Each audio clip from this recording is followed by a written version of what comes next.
Hello கன்னி channel people. நம்ம Madhampatti Rangaraj sir, அதுக்கப்புறம் நம்ம இர்ஃபான், நம்ம பிரியங்கா, இவங்க 3 பேருமே வந்து லைவ் வந்து நிறைய விஷயங்களை ஷேர் பண்ணியிருக்காங்க நம்ம மணிமேகலை பிரியங்கா மேட்ரில். ஸோ என்ன ஏது அப்படின்னு சொல்லி நான் உங்களுக்கு சொல்கிறேன். வாங்க எங்களை ட்ராவல் பண்ணிக்கலாம். முதல் மேட்ரு என்ன அப்படின்னு பார்த்தீங்கன்னா, இந்த பிரச்சனையில் நிறைய பேர் வந்து சொல்லிகிட்டு இருக்க விஷயம் என்னென்னா, ஏங்க நிறைய பேருக்கு அங்கே என்ன நடந்துச்சுன்னே தெரியாது, ஏன் எல்லோரும் என்னென்னமோ சொல்லிகிட்டு இருக்காங்க. அப்போல்லாம் கிடையாதுங்க. உள்ளே வந்து நடந்த விஷயத்த நம்ம மாதம்பட்டியாக இருக்கட்டும் சரி, இல்லை இர்ஃபானாக இருக்கட்டும் சரி, இல்லை பிரியங்காவாக இருக்கட்டும் சரி, இவங்களாம் வந்து சொன்னால் மட்டுமே தான் வந்து உள்ளே இருக்கிறது வெளியே வரும் அப்படின்னு சொல்லியிருக்கிறாங்க.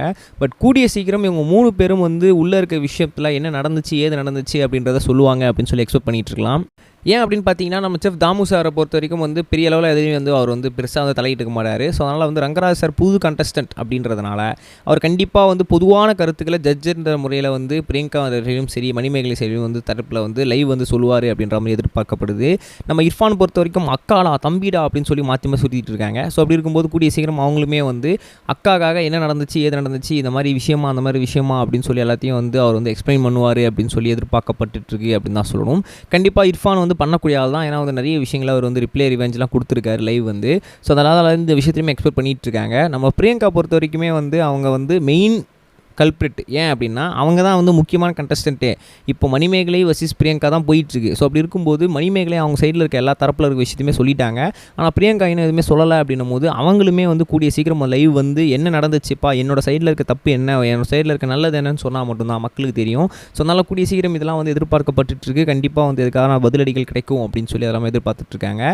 ரீசெண்டாக புகழ் பற்றி கூட இந்த மாதிரி கேட்டிருந்தாங்க ஒரு இன்டர்வியூஸ்லாம் சேர்ந்து. அப்படி கேட்கும்போது என்ன சொல்லியிருந்தாரு அப்படின்னா, ஏங்க அது அவங்க 2 பேரோட பர்சனலாக விஷயம், அங்கே என்ன நடந்துச்சுன்னு சொல்லி அவங்க 2 பேருக்கு தான் தெரியும் என்னென்ன பேசிட்டாங்கன்னு. நாங்களாம் குறுக்கில் கூட போகல. ஸோ அப்படி இருக்கும்போது வந்து மற்றவங்களாம் வந்து சொல்கிறது அப்படின்றது கரெக்டாக படாது. சம்மந்தப்பட்ட ஆள், அதாவது வந்து பிரியங்காவாக இருக்கட்டும் சரி, அவங்களே வந்து என்ன நடந்துச்சு அப்படின்னு சொல்லி சொன்னால் போதும். மணிமேகலை மேலே இருக்க தப்பு நான் பார்க்குறேன் என்னென்னா, அவங்க வந்து சோஷியல் மீடியாவில் வந்து இதெல்லாம் வந்து சொல்ல தேவையில்ல, அப்படியே வந்து அதை விட்டுருக்கலாம். ஒரு செட்டில் நடந்த விஷயத்தை வந்து வெளியே போட்டு உடைக்கிறது அப்படின்றது அந்த எந்தளவுக்கு ஓகே அப்படின்றது தெரியல. ஸோ உங்களுக்கு அது தெரியலங்க, வேணாம் அதை பற்றி பேச வேணாம் அப்படின்னு சொல்லி புகழ் வந்து கடந்து போயிட்டார். பட் ஆனால் மாதம்பட்டியாக இருக்கட்டும் சரி, இர்ஃபானாக இருக்கட்டும் சரி, பிரியங்காவாக இருக்கட்டும் சரி, இவங்கலாம் வந்து வந்தால் மட்டுமே இதுக்கான பதில் கிடைக்கும். ஏன்னா வந்து ஆல்ரெடி வந்து சுனிதாவும் சரி, நம்மளோட குரேஷும் சரி வந்துட்டாங்க. மிச்சம் இருக்கும் 3 பேர் தான் வந்துட்டாங்கன்னா நல்லாயிருக்கும். இதை பற்றி நீங்கள் நினைக்கிறீங்க, யார் மேலே தப்பு இருக்குன்னு சொல்லி கமெண்ட் சொல்லுங்கள். நம்ம நெக்ஸ்ட் வீடியோ கைஸ் பை. இது வரைக்கும் கனெக்டிங் டிவிக்கு சப்ஸ்கிரைப் பண்ணனா மறக்காமல் சப்ஸ்கிரைப் பண்ணிக்கங்க. உடனடி அப்டேட்ஸ் பெறுவதற்கு நோட்டிஃபிகேஷன் பெல்லையும் கிளிக் பண்ணிக்கங்க.